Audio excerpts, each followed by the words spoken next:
Hi viewers, this is MK. இன்றைக்கி என்ன பார்க்க போகிறோன்னா, ரோடு சைடு காளான் எப்படி செய்யலான்னு பார்க்கலாங்க. இந்த மாதிரி காளான் செஞ்சு கொடுங்க. வீட்டில் இருக்க எல்லாருமே ரொம்ப அட்டகாசமாக இருக்குது அப்படின்னு சொல்லுவாங்க. அவ்வளோ டேஸ்ட்டாக இருந்ததுங்க. கண்டிப்பாக இந்த மாதிரி ட்ரை பண்ணுங்கள். மறுபடியும் நீங்கள் ரோட் சைடு போய் சாப்பிட்ணுன்னு யோசிக்கவே மாட்டேங்க. அவ்வளோ ஹெல்த்தியாக ஹைஜீனிக்காக இருக்கும். கண்டிப்பாக இதை ட்ரை பண்ணி பார்த்துட்டு எப்படி இருக்குது கமெண்ட் பண்ணுங்கள். உங்கள் ஃபீட்பேக் தாங்க என்னோடய நெக்ஸ்ட் வீடியோவுக்கு ஒரு பூஸ்டப்பாக இருக்கும். கண்டிப்பாக கமெண்ட் பண்ணுங்கள். வாங்க எப்படி செய்யலான்னு பார்க்கலாம். இந்த மாதிரி செஞ்சு கொடுங்க, குட்டீஸ்க்கு ரொம்பவே பிடிக்குங்க. அவ்வளோ அருமையாக இருந்தது. கண்டிப்பாக ட்ரை பண்ணுங்கள். எங்கள் வீட்டில் மறுபடியும் செய்ய சொல்கிற ஒரு ஸ்நாக்காக இது தாங்க. கண்டிப்பாக இதை ட்ரை பண்ணுங்கள். ட்ரை பண்ணி பார்த்துட்டு எப்படி இருக்குது கமெண்ட் பண்ணுங்கள். தேங்க்யூ. வாங்க வீடியோவுக்கு போகலாம். ஃபஸ்ட்டு அதுக்கு முட்டைக்கோஸ் எடுத்துக்கலாங்க. எடுத்து பொடிசாக கட் பண்ணி வச்சிடலாம்.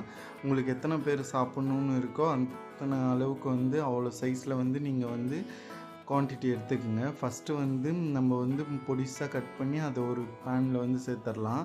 நெக்ஸ்ட்டு ஒரு 2.5 ஸ்பூன் கடலை மாவு சேர்த்துடலாங்க. 1 ஸ்பூன் மிளகாத்தூள், தனி மிளகாத்தூள் சேர்த்துடலாம். Next 1 spoon garam masala சேர்த்துடலாங்க.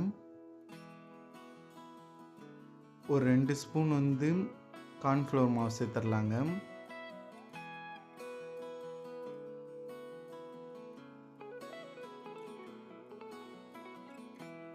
அதோடு ஒரு 6 ஸ்பூனுக்கு மைதா மாவு சேர்த்துட்றீங்க. அப்போ தாங்க நம்ம நல்லா உருண்டை பண்ணும்போது உருண்டைலாம் வரும். இல்லைன்னா வரவே வராது. ஸோ அதனால் மைதா கரெக்டான அளவு சேர்த்துக்குங்க. நெக்ஸ்ட்டு தேவையான அளவு உப்பு சேர்த்துக்குங்க. நெக்ஸ்ட்டு நான் வீட்டிலே ரெடி பண்ண 65 மசாலா 1 ஸ்பூன் சேர்த்துக்கிறேங்க. அதிலே நல்ல கலரும் கொடுக்கும். ஸோ அதனால் நம்ம இன்னொரு வீடியோவில் இந்த 65 மசாலா எப்படி ரெடி பண்ணுறதுன்னு பார்த்துடலாங்க. இப்போ 1 ஸ்பூன் நீங்கள் கடையில் வாங்குகிற 65 மசாலா கூட சேர்த்துக்கலாம். 1 ஸ்பூன் சேர்த்துங்க. சேர்த்து கொஞ்சம் கொஞ்சமாக தண்ணி ஊற்றி கரெக்டாக இந்த மாதிரி நல்லா மிக்ஸ் பண்ணி விடுங்க. நல்லா தரவாக மிக்ஸ் ஆகணுங்க. நல்லா இந்த மாதிரி நல்லா மிக்ஸ் பண்ணி விடுங்க. இந்த மாதிரி கரெக்டான ரேஷியோவில் மிக்ஸ் பண்ணி எடுத்து வச்சாதாங்க உருண்டை கரெக்டாக வரும். ஸோ நம்ம உருண்டை பிடிச்சி தான் வேக வச்சு எடுக்க போகிறோம். ஸோ அதனால் உதிரியாக கூட போடக்கூடாதுன்னு இல்லைங்க. உதிரியாக கூட நீங்கள் போட்டு எடுத்துக்கலாம். நெக்ஸ்ட்டு ஒரு பழுத்த தக்காளியை கட் பண்ணி ஒரு மிக்ஸி ஜாரில் போட்டு நல்லா கிரைண்ட் பண்ணி தனியாக எடுத்து வச்சிடலாங்க. ஒரு பேன் வச்சுட்டு அதில் தேவையான அளவு ஆயில் சேர்த்துட்டு நல்லா ஆயில் காயிட்டுங்க. காஞ்ச உடனே நம்ம ரெடி பண்ணி வச்சுருக்க இந்த மசாலா உருண்டைகளை இதில் சேர்த்துடலாம். இந்த மாதிரி உருண்டையாக சேர்த்து நல்லா வேகட்டுங்க. ரொம்ப தீஞ்சிடக்கூடாதுங்க. அதோட கலர் மாறிடும். ஸோ இந்த மாதிரி கரெக்டான பதத்தில் வேக வைங்க.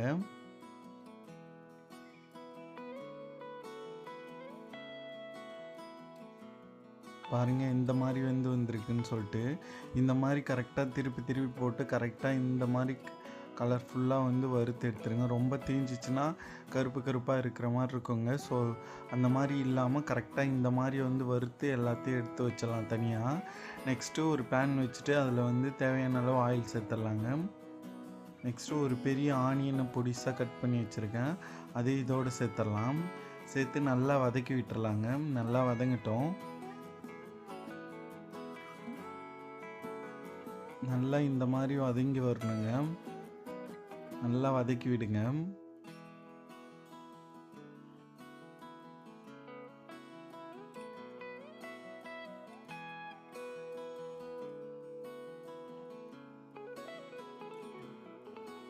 இந்த மாதிரி நல்லா வதங்கி வரட்டுங்க. நல்லா வதங்கி வரும்போது தான் அதோட டேஸ்ட் கரெக்டாக இருக்கும். ஸோ கிரேவி கரெக்டான பதத்துலேயும் நம்மளுக்கு கிடைக்கும். ஸோ அதனால் இந்த மாதிரி நல்லா வதங்கி வரட்டும். அடி பிடிக்காமல் சிம்மில் வச்சே வதக்கி விடுங்க. நெக்ஸ்ட்டு ஒரு 2 ஸ்பூன் இஞ்சி பூண்டு பேஸ்ட்டு சேர்த்துக்கலாங்க. சேர்த்து நல்லா வதக்கி விடலாம். நல்லா இந்த மாதிரி நல்லா வதக்கி விடுங்க. நெக்ஸ்ட்டு ஒரு பழுத்த தக்காளி கிரைண்ட் பண்ணி வச்சுருக்கோம் இல்லையா, அதையும் இதோடு சேர்த்துடலாம்.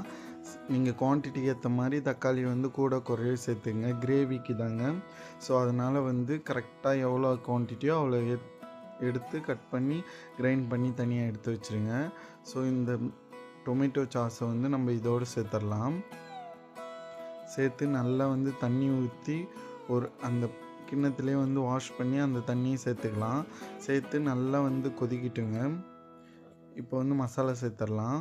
ஒரு ஸ்பூன் வந்து ஜீராத்தூள் சேர்த்துடலாங்க. ஒரு ஸ்பூன் மல்லித்தூள் சேர்த்துடலாம். தேவையான அளவு காரத்துக்கு ஏற்ற மாதிரி வந்து சில்லி பவுடர் சேர்த்துடலாங்க.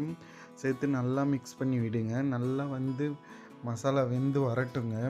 எண்ணெய் நல்லா பிரிஞ்சு வரும், அதுதான் கரெக்டான பதமாக இருக்கும். ஸோ நல்லா வந்து இந்த மாதிரி நல்லா கொதிக்கிட்டோம், எண்ணெய்லாம் நல்லா பிரிஞ்சு வரட்டுங்க. இந்த ஸ்டேஜில் வந்து 2 ஸ்பூன் வந்து கார்ன்ஃப்ளவர் மாவு எடுத்து தண்ணியாக கரைச்சி வச்சுருக்குங்க. நல்லா தண்ணியாட்டம் கரைச்சிடுங்க. கரைச்சிட்டு அதையும் இதோடு சேர்த்துருங்க. சேர்த்த உடனே வந்து அடி பிடிக்கிற மாதிரி இருக்குங்க. ஸோ அதனால் நல்லா வந்து சிம்மில் வச்சுட்டே வந்து நல்லா வந்து மிக்ஸ் பண்ணி விடலாம். தேவையான அளவு உப்பும் இந்த ஸ்டேஜில் சேர்த்துடலாங்க. சேர்த்துட்டு நல்லா மிக்ஸ் பண்ணி விட்டு நல்லா சுண்டி வரும்போது நம்ம வந்து வறுத்து வச்சுருக்க இந்த மஷ்ரூம் ஃபுல்லாக வந்து நம்ம சேர்த்துடலாங்க. இது எல்லாத்தையும் வந்து நல்லா சேர்த்து இந்த மாதிரி நல்லா வந்து பெரட்டி உடச்சி விடுங்க.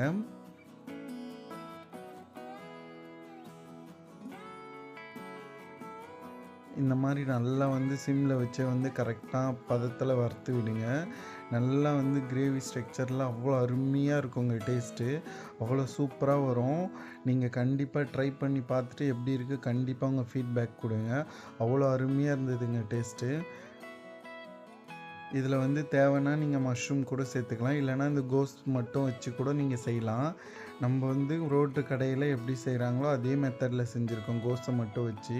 ஸோ இந்த மாதிரி நல்லா உடச்சி விட்டு நல்லா வந்து கிளறி விடுங்க. அவ்வளோதாங்க, நம்மளோட மசாலா வந்து ரெடி ஆயிடுச்சு. அவ்வளோ டேஸ்ட்டாக இருந்ததுங்க. சூப்பராக இந்த மாதிரி ரெடி பண்ணி இதோட வந்து அந்த கார்ன்ஃப்ளேக்ஸும் ஆனியனும் சேர்த்து நல்லா வந்து சர்வ் பண்ணுங்க. அவ்வளோ டேஸ்ட்டாக இருந்தது. எல்லாருமே வந்து வீட்டிலையா செஞ்சதுன்னு ஆச்சரியப்படுவாங்க. அவ்வளோ அருமையாக இருந்தது. கண்டிப்பாக ட்ரை பண்ணி பார்த்துட்டு எப்படி இருக்குது உங்கள் ஃபீட்பேக் கமெண்ட் பண்ணுங்கள். தேங்க்யூ.